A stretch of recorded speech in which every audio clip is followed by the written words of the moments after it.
We played Overcooked. It's like we will never be able to play Overcooked. It's a video game where you play together and you have to make food under pressure. And it's horrible. And I was like, this will be fun, like you and me. It's a game we can play together. We'll stream it. And so we started streaming it, and like 10 minutes into the stream, you're like yelling at me, screaming, and I'm like, mad. wait, there's people watching. You know what? We should record ourselves doing that. Pretty soon you're like, this is how you run a kitchen? Where's your efficiency? Behind. Yes, chef. Like, this was like 8 years ago, and I'm in the bear. I'm living the bear experience. Like, you're just yelling at me. I've never played it with you again. Oh.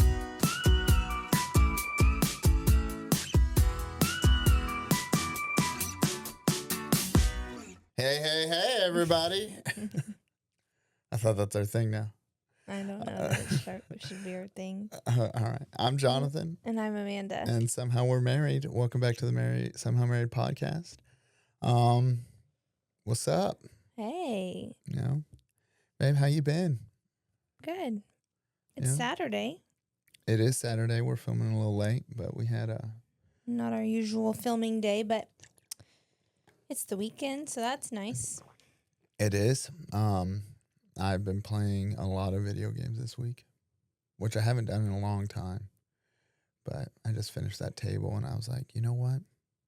I'm going to spend a week just playing video games and doing nothing. And how's your mental health? It's great. I have my pals to keep me. Okay, because normally when you start going on a video game binge, it's because you're depressed. Normally there's one game specifically. If I play Rust, it's because like I'm not doing good. But mentally, yeah, and Rust is one of those games that you have to spend like 60 hours a week in the game just to like. It's a way I escape. I shut off. But no, this one's just a buddy gave me his old computer, and my computer was not good. Crashed all the time, stuff like that. So buddy gave me his old computer, and I gave my old computer to Ezra, and we just my friends are all, my brother and all my friends from college were playing this game called Pal World, where you like catch Pokemon. Yeah, well, legally they're not Pokemon. They're in lawsuits with Nintendo right now. Oh, are they? Yeah, that you catch legally distinct mythical creatures. Is Pikachu in there? Not by name. So it very clearly you can tell that they're actual Pokemon. They barely even change them. There's no difference. They're just Pokemon with different names. But what did they name Pikachu? I don't remember. But you could tell it's Pikachu. It's a giant pink squirrel or giant yellow squirrel that does lightning, like very clearly. Yeah. I don't remember what they named him. My brother knows all the names of these Pokemon, and there's hundreds of them. All my friends know them, but I'm just in there, just like I don't know. I catch it. Like I have this pink one that's just like this pink furry kangaroo lady, and I don't know her name, but I just give the Pokemon new names. Okay. So like I have two of them. They're twin sisters. They're Denise and Shmanise, and they're pretty good looking pink kangaroo ladies. Run around. So, but I've just been playing this. You catch all these legally not Pokemon, and then they work in your base, and then you go catch other ones and you explore. I don't know. It's a dumb game. I'm really into it. Yeah. So you gave Ezra your computer, so we have. In our living room, if you've never been to our house, we have a big fireplace, and then on either side of the fireplace is a desktop for our children, because Jonathan has now turned our children into gamers. Well, and I'm tired of sharing my computer. I never get to play because they're always on it. So yeah, you had to play after they went to bed because the kids would like to play. And then, like, if I go to bed at a reasonable hour, I'm gonna play an hour and a half. Yeah. So instead, like. They both have a computer up in the living room, and when they get home right now, because their computers are new and they're playing the same game I'm playing. So when they get home from school, the game's already booted up. I go and get it all set up for them. So they come in and they just walk in and sit down. That's so unhealthy. It's definitely, but it's the first week of school. They haven't had any homework. Yeah, this week we can't do that. They're gonna have to do. They have no homework. They have nothing going on, and so they come in and sit down, and then you just have the house to yourselves. Because all three of us are plugged in. I will say it's really cute. Like, typically I'm sitting down when I come in, I sit down for like I give myself 30, 40 minutes before I start working on housework or whatever after work. And I was sitting on the couch yesterday and they were both playing their video games and I could hear you playing. It was really cute. Yeah, and then the whole time I'm playing, I'll be like, Dad, what? How do you pick up a rock? Yeah, so I have to go in the room. You have to press this button. Yeah, but you have the ultimate patience for that. Well, they're enjoying the game. Yeah. And Eloise isn't so bad. She can read now. So she's like reading the instructions and doing it. Ezra's the one that like Eloise is progressing in the game. She's like building a base. Ezra's just running around murdering all the level 1 creatures. That's all he does. And then you'll say like press R, press F, and then do this. And Ezra's over there like F, F, F. Yeah, F, F. And he's like searching the keyboard. Yeah, where Eloise, she knows exactly where it's at. She's got her a big girl. When she's got her muscle memory down. Eventually, so I can type real fast, but I can't do home row. I learned to type. We always did those classes in school where you would learn like computer keyboarding and stuff like that. She had keyboarding last year. Eloise did. I never did all that. The way I learned to type was computer games. I play computer games. So my home row, actually, when I sit down to type, I put my fingers on WASD.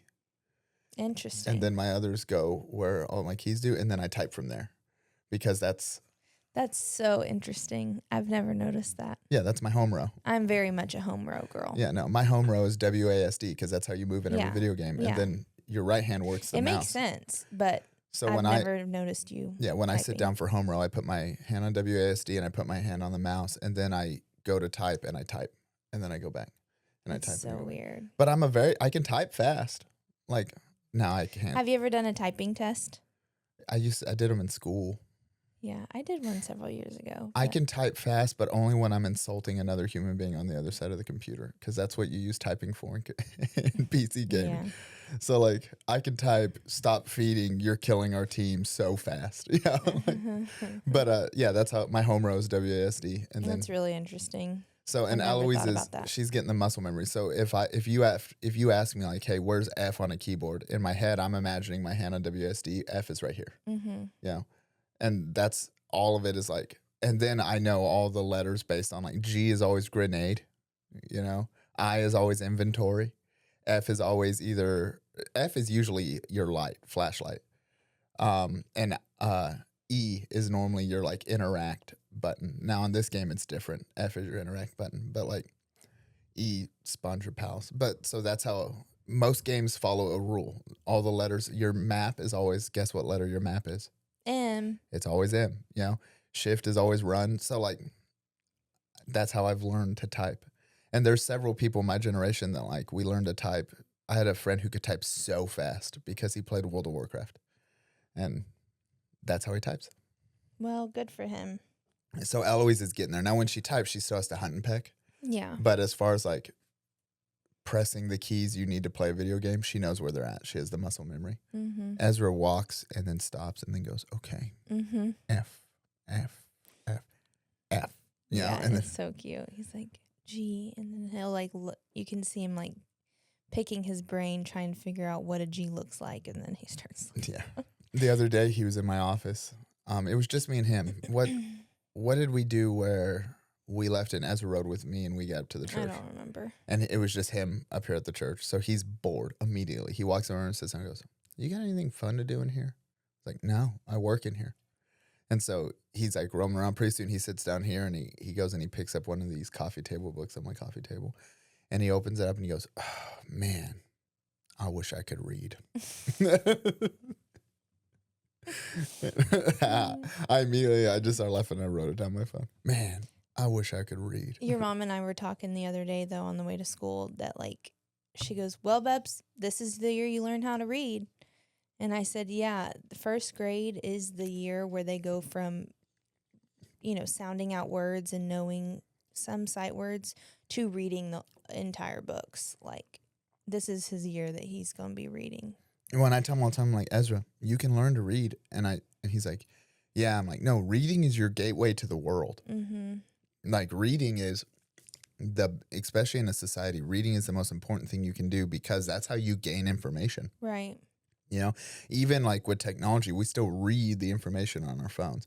And I tell them all the time, like, once you can read, Game over for parents. you'll know everything. Yeah. You know, you don't have to ask, what restaurant is this? You can read the sign. Yeah. You know, you can read instructions to games. You can read books. You can read information. Like, reading is your gateway. Mm-hmm. And so he was just in here. He was reading whatever that is. It's my my atlas for the Holman Bible Atlas is what he picked up. And he's like, oh, man, I wish I could read. Well, buddy, you'll be able to read in a few short months. Yeah. If not, we have a problem. But which is good because there's a few games right now. Although it's kind of nice. Like, I'll be playing a game. He's like, Dad, can I play? I'm like, sorry, son.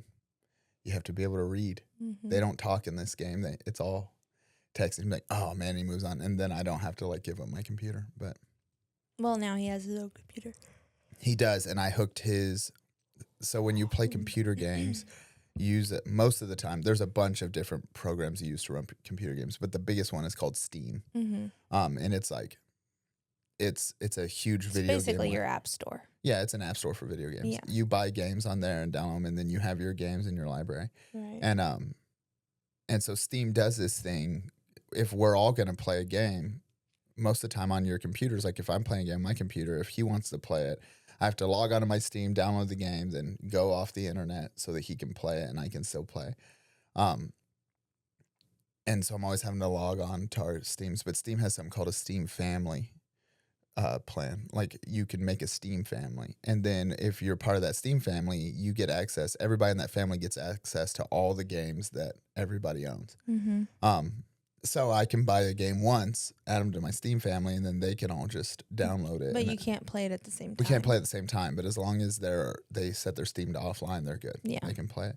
Well, I added my brother to our Steam library, and my brother has... Which means we get so many video games. My brother has so many games. And so I added my brother to my Steam library, and I can't wait for the kids to get home and see the Steam library and be like, oh, we have 400 video games we can play. Is there a way that you can, like, make a folder in there, like, games that are okay for them? That way they're not clicking everything. I'll just organize them into a folder. But, like, he owns all the Lego games. So my kids can, because the Lego games are good, even if you're a grown adult. But my kids can play all the Lego games and do all that. And so they're going to be excited about that. That'll be fun. Now we just have to get Eloise a PC. She has a Mac right now, and Macs can't play as many games as PCs can.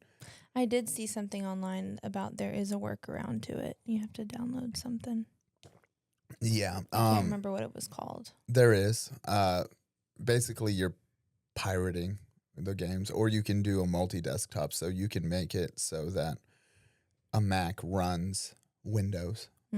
But it's a lot of work, and there's always buggy things that happen with it. And anybody who does it online is going to be like, no, it's not hard. But eventually I'm probably just going to buy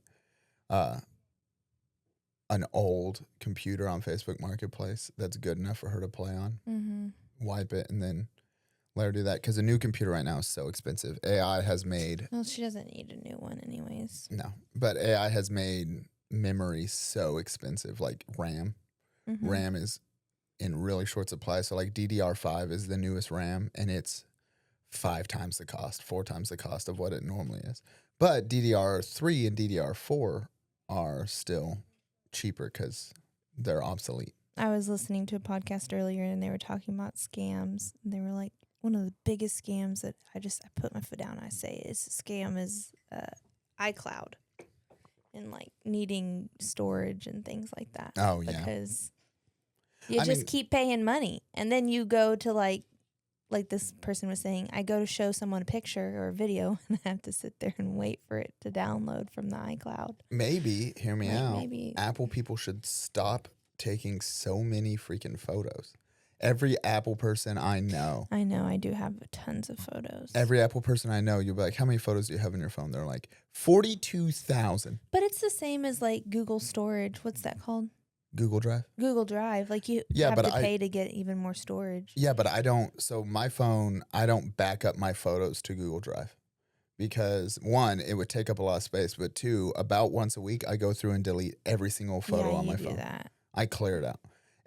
There's a few that I lock that I need, but like I just delete them all. Yeah. And I think Samsung people or Android people do that more often. Apple people hoard their photos. So like I don't you know. never hear somebody being like, "Oh man, I'm out of Google space." And like I pay for the expanded Google Drive because I use it for work. So I pay. Well, and we have like family It's like pictures. And $2 things. a month.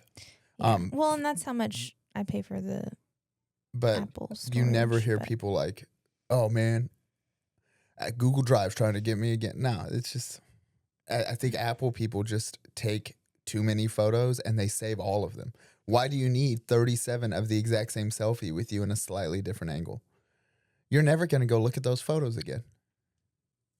I have found that when we're like doing car trips, road trips, or on an airplane, that's when I take the time to sit there and go through all my pictures and delete.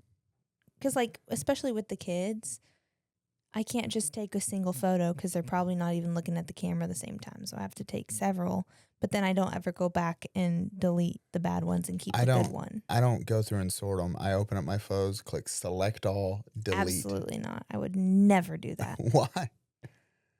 Because Then I'm going to delete good. pictures that I want. No, if you did it one time, you know how free you would feel after? As soon as you click select all, delete, and Absolutely they all go, not. you're like, oh my gosh. I would panic. How many photos do you have saved on your phone right now? A lot. Thousands. I haven't deleted mine in a little while, but I bet you it's 12,000. 12,000? There's no way you're looking at 12,000 photos. It's just not possible. But you'd be surprised how many times I like go through and I'm like, I want to find that one picture, and I can go through and find it. Guess how many photos I have on my phone? 56. 142. It's a big week for me. I haven't deleted in a few weeks. 142 photos. Like, and all my photos also are like pictures of a piece of wood or a bolt that I need or like a part of my car, you know. I think the biggest issue for mine is, one, I'm a mom and I have so many pictures of my kids, but also like I just take pictures of stuff and I don't go through and delete it. Like, also, I sitting think here people looking, I can delete so many of these. I think people take pictures of stuff that like I judge. You've known this for years. I judge people who take photos of everything. You know what I mean? Because I'm like, well, wait a minute. Not photos of everything. Photos for the purpose of sharing it online. That's what you judge. I think that's well, and I'm okay with you taking a moment that you're supposed to keep sacred, or that you cherish. I think there's a lot of people that live their lives looking at the world through their phone screen. Yeah. And like we'll get up into the mountains and it's a beautiful mountain range. And like I'm just taking it in. I look over and everybody's snapping a photo. I'm like, guys, that's not gonna look good. Yeah, I've given up on doing that. Yeah, it's not gonna have the same effect when you show somebody. You know what the dumbest one is? People taking pictures of fireworks shows. Yeah. That is so stupid. I think to take a picture of a fireworks show to keep is a little silly. Well, you need a picture of just the sky with some fireworks. If you're sharing that you're at a fireworks show, that makes sense. Like, I guess, yeah. You know, but to keep it to look back like every now and then I'll open up my Instagram and I'll click on their story and it's like 62 dots and it's just a 45-minute long fireworks show. Or recording when they record the whole show. Yeah, they record the whole show. I'm like, what are you doing? Who's gonna open up Instagram and be like, oh my gosh, I missed the fireworks show. I'm gonna watch it through my phone. And then they just sit there and watch them. Oh, that one's nice. Who's doing that? Literally no one. I think I've shared this before on the podcast. If I open up an Instagram story and there's 62 dots, I'm just like, next. But I remember, not me, a female, I'm like, I want to see him. No, that's dumb. I'm not watching the fireworks show. I'm not. But I thought you were just saying if there's a lot on there, like a lot of slides, I'll probably watch them. But if they're all fireworks, if you have 50 slides on your Instagram story, what I think is, oh, you did not actually experience that day. Yeah. So when I went to the Justin Bieber's concert, like that whole day was for everyone else. Carry on. Sorry. I went to the Justin Bieber concert. I was in high school. It was a long time ago.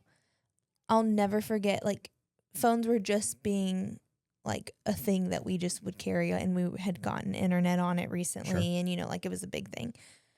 And I will never forget, like, he stopped the concert because he was like, put your phones away. Yeah. Like you're here at the concert and you're watching the concert through your camera lens. Like put it away. Through And your 6 megapixel flip camera lens. yeah. And I remember like he stopped it. He stopped everything and he was like, just put it away Just and be be here. Be in the moment. Yeah. And I was like, that's another one that gets on my nerves. If I open up somebody's story and I have to watch an entire Kanye West concert through your phone camera, I'm like, nobody's watching this. It's garbage. I spit on you, sorry. not on me. You just spit a big chunk of peanut butter. Why are you eating peanut butter while we do a podcast? Number one, That's like the creamiest thing that like.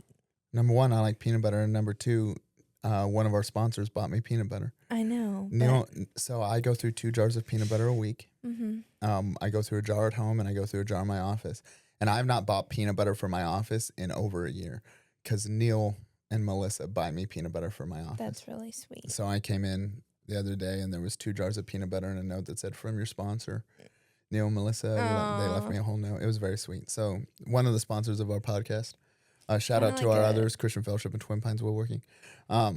Neil bought me peanut butter. And then Kelly Walker, who is a wonderful woman in our church. Mm-hmm. She's 2 feet tall. And she's probably 4 foot. She might be 4 foot. She's in her 80s. Wonderful woman. She found out somehow that my favorite animal is a bear. So she showed up Sunday with a gift bag for me, some cards, and a bottle of honey. A little bear bottle of honey. So I'm eating peanut butter and honey because I eat a lot of peanut butter. Mm-hmm. That's how you build. That's how you build a strong boy. A big boy eats a lot of peanut butter. Breakfast. He doesn't eat lunch. He doesn't eat a snack. Well, you do. Your peanut butter is my your peanut snack. butter is my snack. But and then he's starving when I walk through the door at 4:30. Sometimes. Right now I'm not. Right now I'm not hungry at all, but I know I need to eat. But oftentimes, yeah, even when I'm not on peptides, I only eat once a day. Mm-hmm. So by dinner, I'm really hungry. But the problem is I eat so much, like my portions are huge. So if I had 3 meals a day, I'd be 400 pounds. I just can't. I eat until there's no more food left. You know what I mean? I don't eat and then go, okay, that's good. I eat until pretty soon everybody's gone and I'm in the kitchen eating the food out of the pot. Like I eat all the food you make.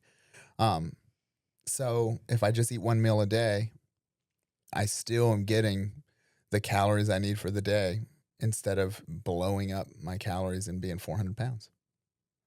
There's this idea. We have this mentality in modern society where the healthy way to eat is 3 meals a day. But I don't think that's true. You think it's a scam?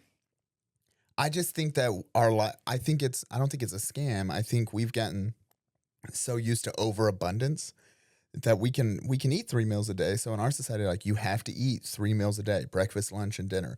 But the majority of human history, they weren't eating 3 meals a day. They probably just ate when they were hungry and they ate a little bit each time. They would eat something small midday. That they could. And then they would eat dinner. Dinner was the meal that everybody ate. You ate at the end of the day, so you're ready for the next day. If you were working real hard, you would have something really small midday to give you some energy. And also there was. Are you sure about that?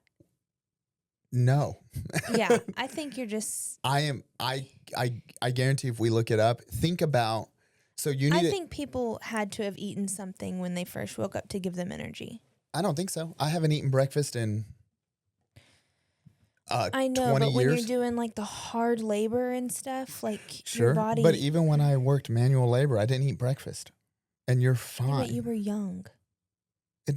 So go back 2,000 years. We're gonna have to look into this. Go back 2,000 years. Take a human being and go back 2,000 years. Okay, we probably lived a lot more. We didn't have the convenience of just having refrigeration and having stoves and having, right? Yeah. We probably lived a lot closer to how animals live. Most animals in the wild do not eat 3 meals a day. Most animals in the wild eat once every 2 days, 3 days, when they can get food. Like you can go 3 weeks without food.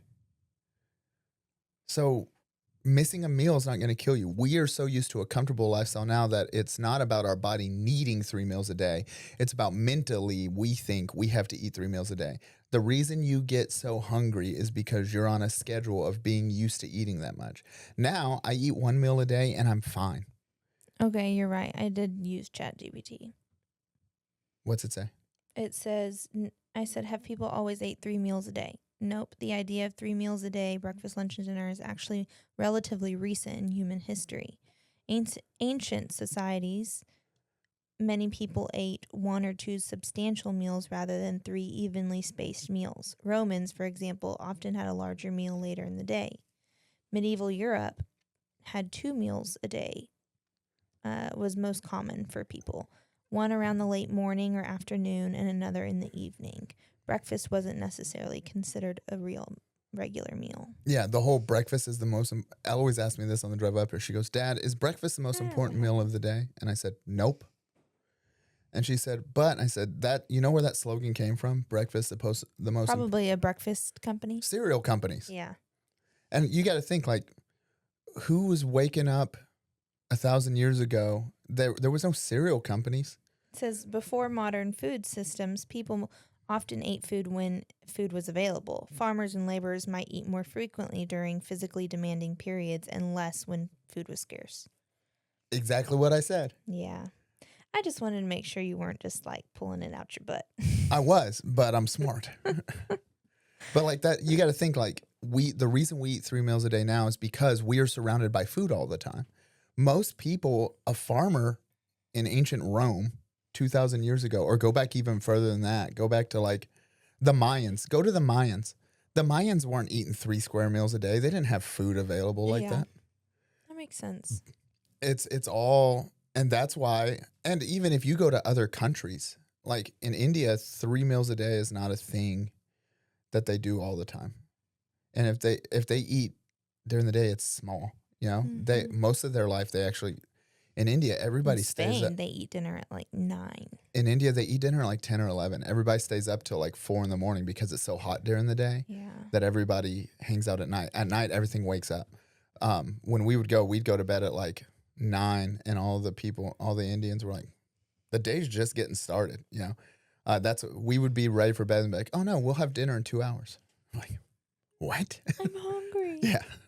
But they're not, it's an American thing that we wake up and we wake up, eat, spend 3 hours, eat, spend 3 hours, eat, spend 3 hours, have a snack, go to bed. Yeah. And that's why America has an obesity problem. It's because we're eating more than we need. Okay. And so like 2 years ago, I wanted to lose some weight and I was sitting there, I was like, I bet you we don't have to eat 3 times a day. So I was like, I'm just going to eat once a day. Basically, you're intermittent fasting. Yeah. Yeah. I'm just going to eat once a day. And so I eat dinner and I'm good. I'll have a little, if I'm dinner and a late night snack.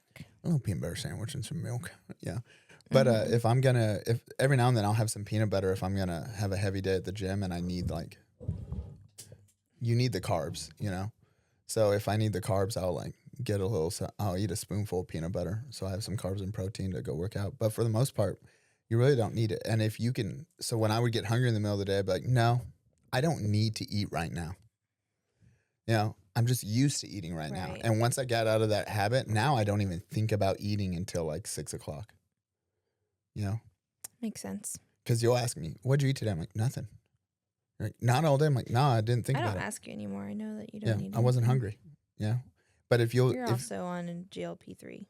Yeah, but even before, I did it for a year before I got on peptides. I just only ate once a day. The peptides really pumped that number, you know. Now I can go days without eating if I wanted to. But no, it's good for you. The whole hangry thing is really just your brain being in a cycle. The same way like when you sit down on like in the car, the first thing you do is you pull out your phone. Well, for years we didn't sit on our phones in the car, but now you're trained to do that, you know. The second you're bored, you pull out your phone. Pull out your phone. Same thing. So next time you're hungry, I'll tell you back, that's just your mind. That's your brain. Okay. I don't remember how we got on this subject. I don't either. You want to read some comments for the week? Yeah, we can read some comments. We didn't do that last week. We did not. Oh, Okay. you spit peanut butter. That's what got us on all that. Oh, yeah. Okay, comments. Yvette said, nice to know. Nice. Now I have to go fight with my husband so he knows he can't remarry if I die first. That was on our episode 2 weeks ago. Yeah. Neil on Facebook, he said, being born in 1965. That's a long time ago, Neil. Man. My daddy was 1963. Man, he was born when women had that hair that was really... we just had a funeral for a great man in our church. He was 86. And there was pictures of him and his wife, and they were like adults in the 60s, you know? Mm-hmm. And she had that... Is it the beehive? Where it's just like that huge... Their wedding clothes. It. Yeah, and it would just be a big orb on top of their head. I'm like, man, that is... It's crazy to see that. He was only 86. I thought he was like 92 or something. Oh, 96, sorry. 96. 96, not wow. 86. 96. Because when I remember, here's what's crazy. So this guy his name was Bob. Good man. He was that guy that you went to if you needed to make something happen. And he was the building manager. And I remember 10 years ago getting hired at the church. So he was already in his mid 80s. Mm-hmm. And he cared about this building. Mm-hmm. And I would come in and I'd be wandering around the building and I'd see him in like the chapel on his hands and knees with a rag and warm water getting stains out of the carpet. And he's just over there and I'm like, Bob, what are you doing? He's like, oh, some stains. We got to work out. I'm like, do you want me to do that? He's like, no, you got to have a good touch, you know? But he would come up here at 85 and rub stains out of the carpet. Yeah. Like, he was a good man. Great funeral. It really was. Like, pastor did a good job, and it was just... Celebrated him well. Yeah. Every now and then there's a funeral where somebody's like 96 and it's a good funeral because they've lived a full life. They've done some impressive, amazing things. Yeah, at that point, you're not... I mean, yes, people are sad that he's not here, but also, it was time. He did it. He needed to go. He won. You know, like he... You know, if you make it to 96, you won. Yeah. You did it. And it was just... accomplished a lot in his life. And there was a bunch of stories about Bob, you know, and so we're all in there. And it was just good. He lived a very full life. That's awesome. But so Neil said, being born in 1965, Mike and Bob was born in like the 1930s, something like that. Being born in 1965, my kid years were basically all of the 70s. Our community was El Paso Street between East Lucas and Wilson. Our neighborhood was so packed with kids that their parents were our extra parents. The moms would feed us sometimes and patch us up when we came in with our battle scars, and the dads would help us work on our bikes, play catch with us, or line us out when we needed it. Our parents never really had to worry about us because we had multiple home bases where we could go and be taken care of. I had a great childhood. That sounds great. That's part of, we're trying to move out of Beaumont right now into like a subdivision outside of Beaumont. And the reason we're picking this subdivision is because like the kids still ride their bikes around the neighborhood. You know, they still play in the front yard, and we can't do that in Beaumont. It's a little... Where we're at, we can't do that. Beaumont's very rough, you know. But, and like I want the kids to have the same childhood I had. Me and my brother would get on our bikes and all of our friends would show up and we'd go ride down to the gas station in town and get a hot dog. They had a deal where for $5 you could get a hot dog, a bag of chips, and a drink. And so I would get a hot dog with cheese in the middle, a cheddar dog, you know, and a bag of chips and a drink, and we'd all sit at the gas station and eat, hang out. I think that's something that I'm going to have to work through if and when we do move that out that way, is like... They can do that. It's okay. Yeah, they're fine. Because it's just so different now than what it was when... Also, you grew up in a very big city.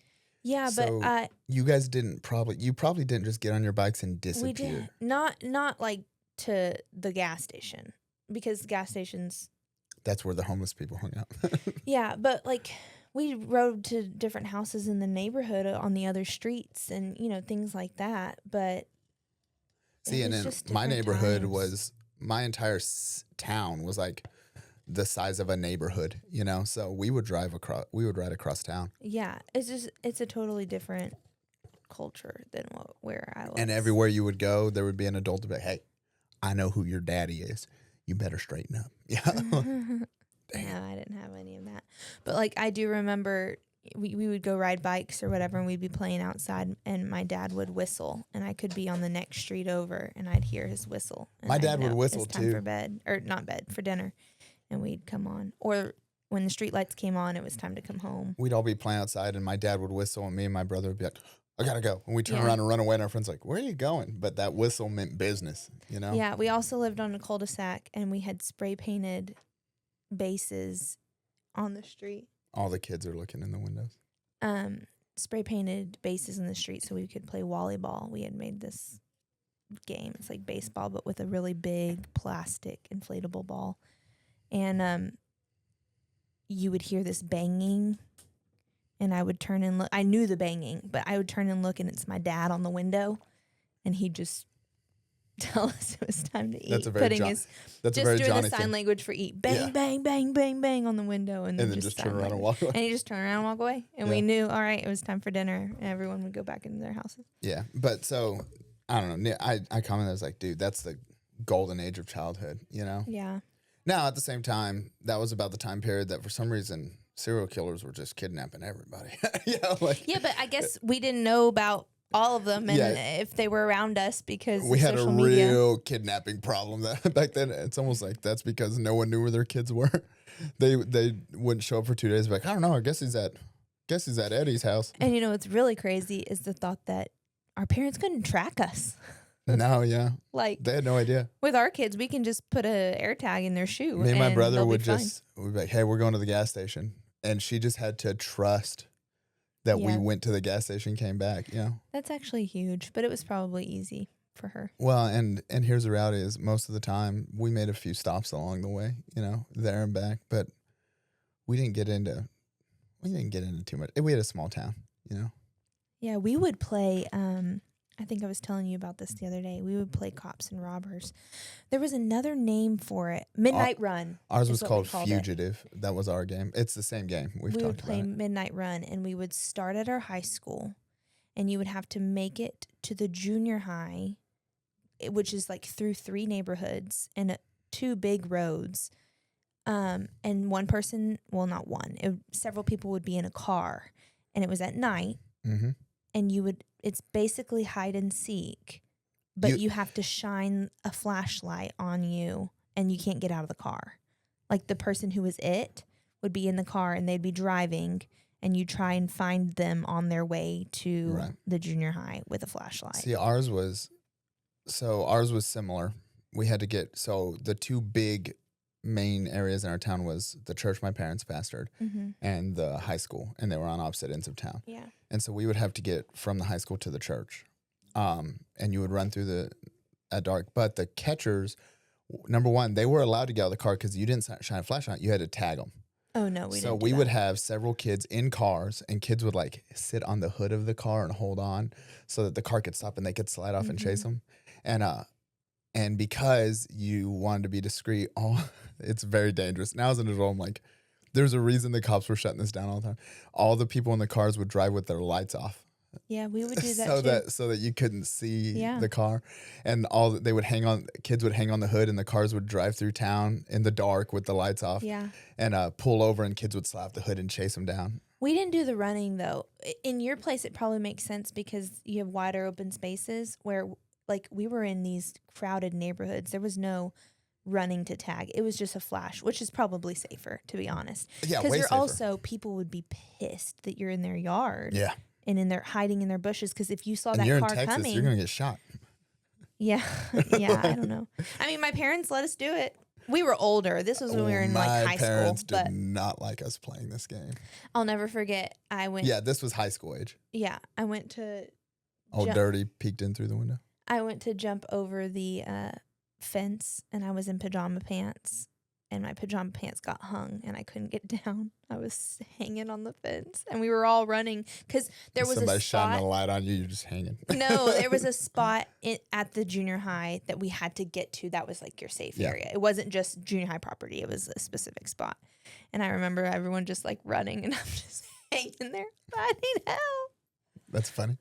Yeah. We did another game in our high school when I was in high school, and it was now as an adult I realize it. So it got started when my freshman year. One of the seniors started this, and then every year when they would graduate, they would hand down. They had all these papers and everything. They would hand it down to the next class, and they would pick their friend to hand it down to. Yeah. And whoever ran this game, it was called Nerf Gun Mafia. They made a bunch of money. A bunch of money. Because this is what it was. It would go for the entire school year. And basically everybody would get teams of 4. We'd all make teams of 4. And then you had to pay your team to get in. So it would be like interesting. $400 for your team, $100 a person. Everybody paid into the guy running the Nerf gun mafia that year, and he took all the money. And then through the whole school year, the goal was he would send out hits on all your. So your team would get somebody like, this is our rival team. This is who we have to take out. Once you take them out, you get a new team that you have to take out. And there were safe places. You couldn't shoot anybody with a Nerf gun while they were at school, on school property. You couldn't shoot anybody with a Nerf gun when they were at church. You couldn't, like, youth group. Yeah. There was a few distinct places, but other than that, it was at all times. So for the whole school year, everybody in the high school was walking around with a Nerf gun in their pocket, because like, if they tried to kill you, you could kill them, you know, and then you were safe. And the winning team got like a chunk of the money. Oh, that's cool. So like people were in it. Like genuinely, everybody's car had a Nerf gun, shotgun in the car. Everybody, you know, and your team. And by the end of the year, you're like, there's 3 teams left. You know, everybody else is good, but these 3 are like on edge. Everywhere they go, they're like. So we did that too, but it was only seniors allowed to do it. And we just called it Mafia. And it was a Sharpie, and you would have to mark a specific, it was like more than an inch on the person that you, well, by the time they did it like on paper, and like someone did that, orchestrated it. Well, when it got to my senior year, we had this really intelligent guy that he created an app. Yeah. That's smart. It all was on the app.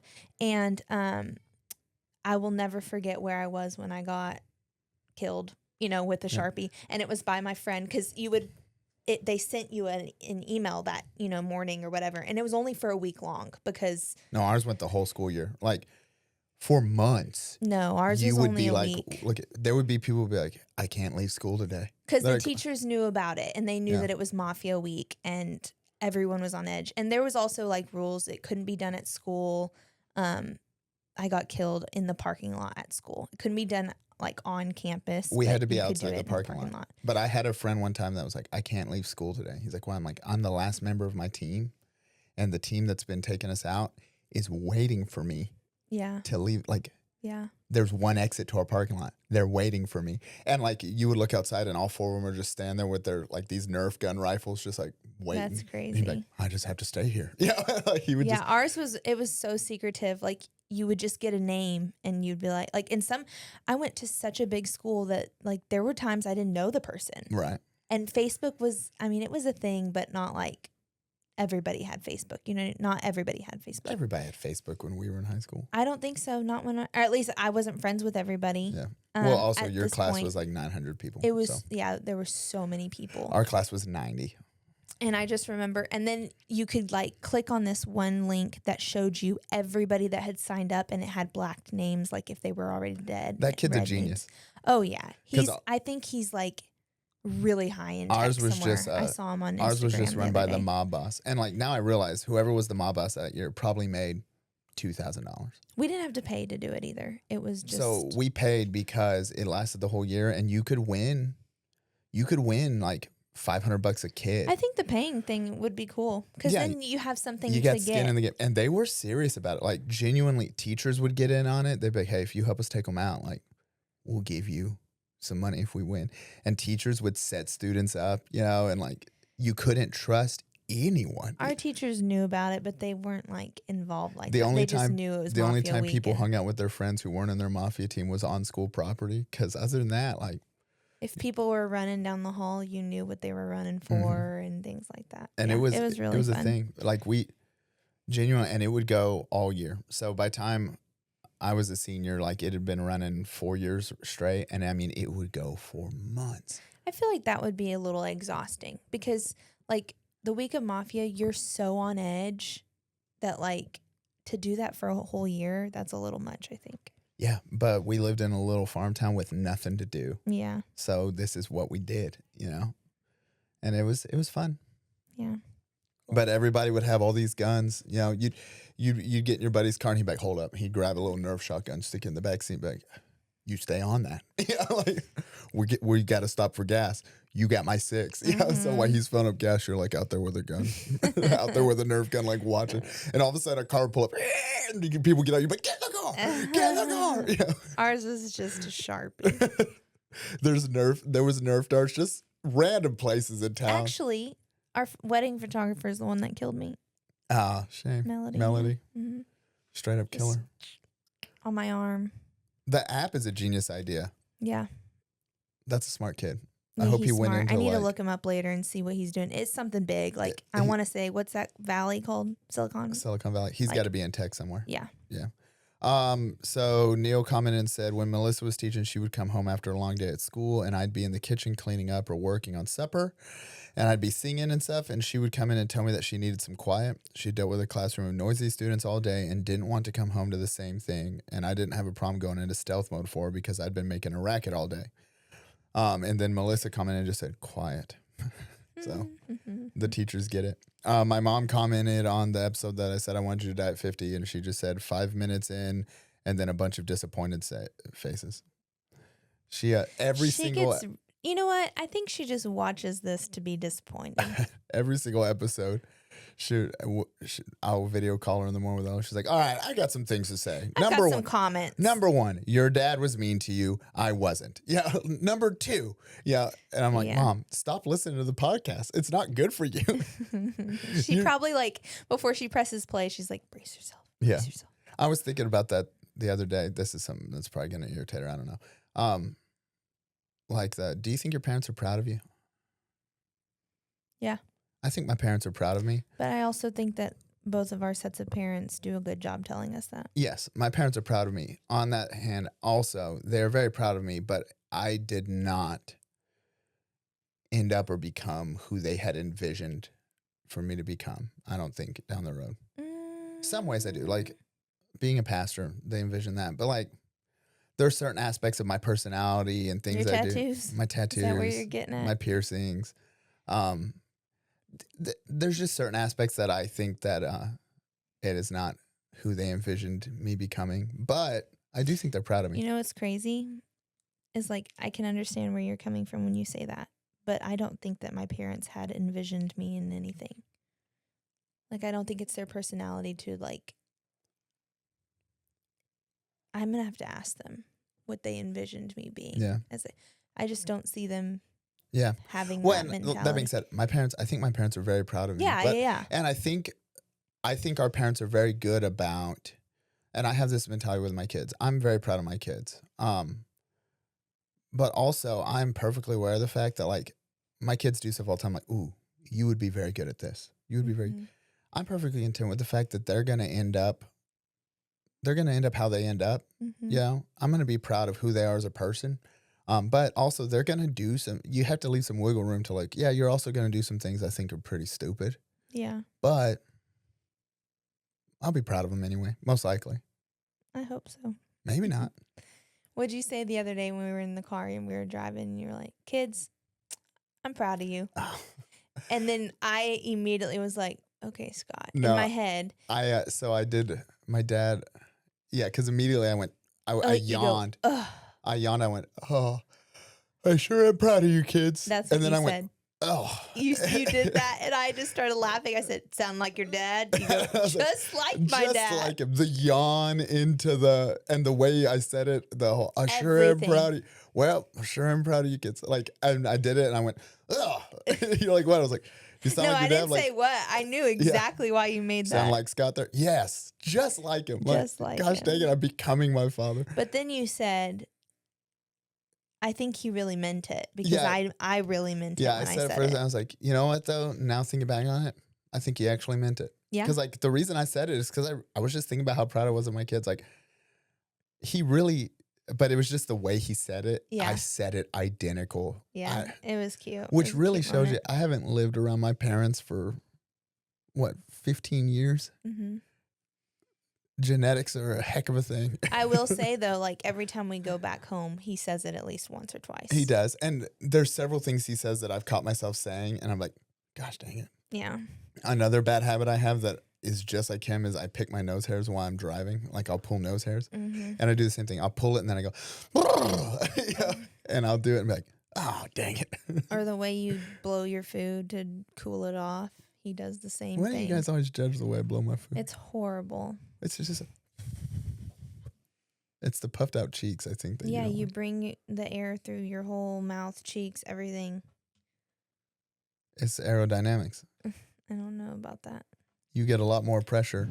If you build up pressure in your mouth when you blow, you get more pressure. Absolutely not. Try it. I just did it. And the pressure is stronger See when how you do it little like that that. pressure is? No, you're just You doofus. All right. Lauren comments said, just wanted to say I love The Office references. It's my go-to series to replay over and over. No one ever gets my references. You don't get my references when I reference them pretty often. And Okay, we've seen it several times. because I'm horrible at references. Movies. I'm horrible at references to movies, TV shows. I think it's Artist because names. you look at your phone while you're watching. No, I just don't. I don't look at my phone when I'm watching shows that I really like. So I'm watching, because oftentimes I'll start laughing back. That was so funny. You're like, what? And so I have to like rewind. No, it's not that. I really just don't think that I like grab pieces of it. Unless I've seen the movie 1,000 times. Like I can quote fair. How to Lose a Guy in 10 Days almost the whole movie. But yeah. Matthew commented said, the details of stories may not be important, but I know for a fact that being right is the most important, and neither you nor your brother can argue that. Thank you, Matthew. We like to be right. Like to be right, and but also don't ever get the facts don't correct. matter. Yeah. And then Neil said the middle rules. He's a guy that would like the middle. I could see that. I yeah, can see that's that got Neil for energy sure. to it. Absolutely. It's not for me. That's okay. It's not for everybody. Everything's not for everybody. Why would you watch the middle when you have Malcolm in the middle, which is just a funnier version of the middle? I don't know. I think there's people who like the middle more than Malcolm in the Middle. Yeah, they're wrong. I haven't seen either one fully through. I've seen a couple episodes of each. Yeah. All right. Well, what'd you do this week? We're already it's about 55 time. minutes in. I had work this week. You did. The kids started school again. I'm driving Eloise to school. It's nice. And it was a wonderful first 3 days of school. Oh, before we end, I do remember I have a story. Me and Derek were sitting at Tokyo 2 nights ago. We went for their kid's birthday. Mm-hmm. And Derek also has a podcast. Yes. I don't know what the name is right now. Peaches or something? Peaches. I'm going to look it up. Yeah, You keep talking. it's through like the T-Top network. Mm-hmm. It was Peach and Smee podcast. Now it might just be Peaches Boom Boom Room or something. I don't. It's all. We got to shout it out though. Hey, shout out whatever Derek's title is for his podcast now. Yeah. But either way, so he has a podcast and I'm sitting there and we're talking about influencers and how annoying influencers are, right? And eventually Derek just goes, man, I just hate influencers. Like, me too. And they get quiet. I was like, spoken by two men who both currently have podcasts. I said, spoken by two men who are both currently trying to be influencers. And then we just started laughing. He's like, that's fair. But I don't think we're trying to be influencers. I don't know. What is an influencer? Influencer influences people. We're not influencing anybody. We 100% are. No way. We're just sharing. Yeah. And regularly I have couples come up and be like, hey, me and my wife were listening to this and it was really good. We're trying to change this. Or me and, or like, I sent this to my spouse because I wanted them to hear what you said about this. Like, we're influencing people, but also we influence people with our jobs anyway. Yeah, I guess. Some say that Jesus was an influencer. Jesus was the ultimate influencer. The ultimate influencer. I bet you he had abs. Why wouldn't he? I'm sure he did. Good for him. Good for him. I'm proud of him. What do you think Jesus' body fat percentage was? Imagine if we got Nothing. Jesus on peptides. Jesus didn't need peptides. Jesus was the original peptide. Jesus was the miracle drug. Praise God, everybody. Oh, amazing. Okay. Let's just have a moment of worship here. Oh, my gosh. All right. I don't know. That's okay, all we before got. we end, let's do this thing that I've been seeing on, not TikTok, because I don't have TikTok, but Instagram or Facebook. That's right. We don't watch TikTok. Okay, so it's a What? We do. We just We watch do. On, We just don't watch it on TikTok. we just watch it on Facebook. Facebook, where in the corner it says TikTok. Okay, so there's 1, 2, 3, 4, 5, 6 different categories, and we're gonna try not to say the same thing. Okay. For Wait, instance, so the first one is fruit. We don't I'm want trying say. to say something that I don't think you'll say. Well, you just say a fruit, and let's just hope it's not the same fruit as me. Who wins? I don't think that there's a winner. Oh, It's just something people have been doing. okay. All right. I figured we could do a little trend here. That's fine. Lay it on me. Okay, fruit. Ready? 3, 2, 1. Guava. Banana. Guava. That's so didn't think you would. random. I know. I didn't think you'd say guava. I Okay. won. Color. Ready? 3, 2, 1. Blue. Blue. Dang it. Why would you pick blue? That's not even your favorite color. Because I knew it was your favorite color. I didn't think you'd pick it. So really what this game is you're trying to guess what I'll say, and I'm trying to say something you won't guess. No, you just say a color. That's fine. You won that round. Next. No, there's no winner. There's always a winner. You don't. The thing says try not to say the same thing. Yeah, I'm trying not to say the same thing you are. You're trying to say the same thing I am. Okay, I guess I won. Yeah. Okay, There's day always of a the winner. week. Day of the week. Ready? Yeah. 3, 2, 1. Tuesday. Dang it. All right, fair enough. I got you on the next one. Okay, candy. 3, 2, 1. Starburst. Nerds. Nice. Season. 3, 2, 1. Deer Spring. season. No. Deer season is not a season. Oh. That's You're fall. in Southeast Texas. I'd You be should have careful said saying. fall. Okay. Last one, coin toss. So there's only 2 options. Heads or tails. Okay. Ready? 3, 2, 1. Heads. Tails. You're looking at my lips. I won. You're looking at my lips to see if you could see the first sound. I can't help that. I can't help that I'm a natural born winner. Okay. Okay. There has to be a winner in everything. What's the point of playing the game if somebody doesn't win? I don't really know how we could have won that, but I won. it was a fun way to said end more the things episode that you here. didn't guess, and you would have beat me if you would have guessed what I was going to say. Oh, you know what we should have told our listeners? To play with us. All right, everybody, rewind it. Go back. Rewind it now that you know what we said. Have you seen that game where we're trying to say the same thing? Yeah. So we 1, 2, 3, and then we both say a word, and then we have to say the word that connects us. Let's do it one time. Okay. 1, 2, 3. Ball. Banana. You said banana and I said ball? Oh yeah. So Okay. then, all right, give me a second. We have to connect. Yep. I got mine. Okay. 1, 2, 2, 3. Savannah Orange. bananas. What? Banana and ball. They're literally playing banana ball. So What? you said Savannah bananas and I said orange. Are you ready? Yes. 3, 2, 1. Summer. Baseball. How does orange connect to baseball? Because orange is round like a ball and Savannah bananas is a baseball team. Yeah, but oranges together, are you something get you baseball. eat during the summer, and Savannah bananas play No, during the you're summer. wrong. You are bad at this game. You're bad at this game. I'm fantastic. What'd you say, summer? And I said baseball? Yes. I don't know how to connect those two. Well, you're not going to do good this round. Summer and baseball. 1, 2, 3. Hot. Hot. We did it. All right. Thanks for tuning in this You- week on the Somehow Married podcast. This is why we can't play those games together, because by the Because end... now I'm pissed. By the end, we're going to be mad at each other. We tried to play that Overcooked game I'm one time. so mad. We played Overcooked.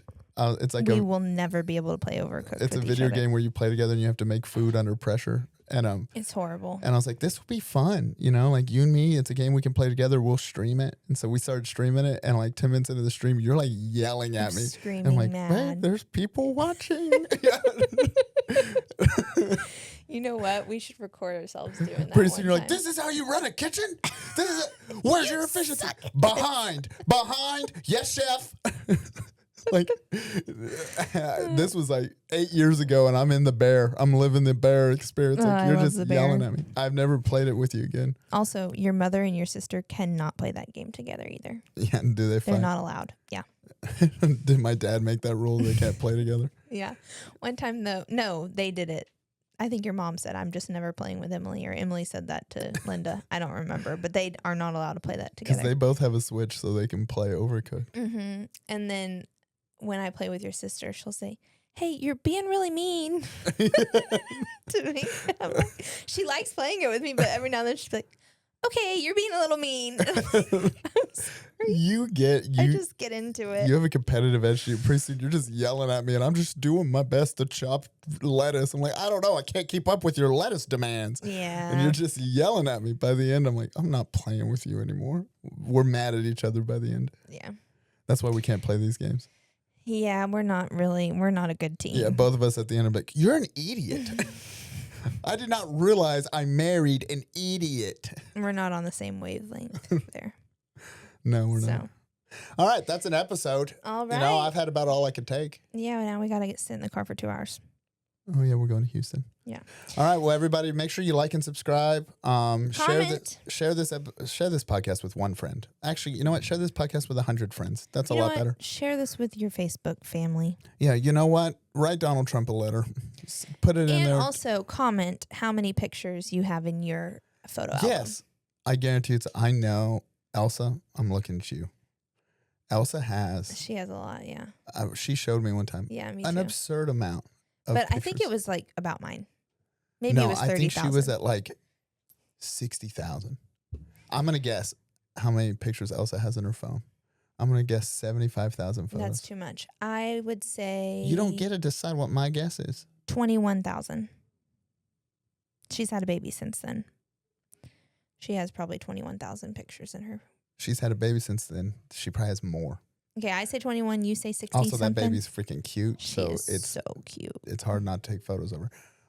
I take photos of their baby when they're not looking. Yeah, she's so cute. No, just every time. You know what? The 136 pictures in my phone is just Sloan. Every time they turn around, I just take a picture of their baby. Okay, thanks for tuning in. We will see you guys next week. Yeah, stay married. Stay married.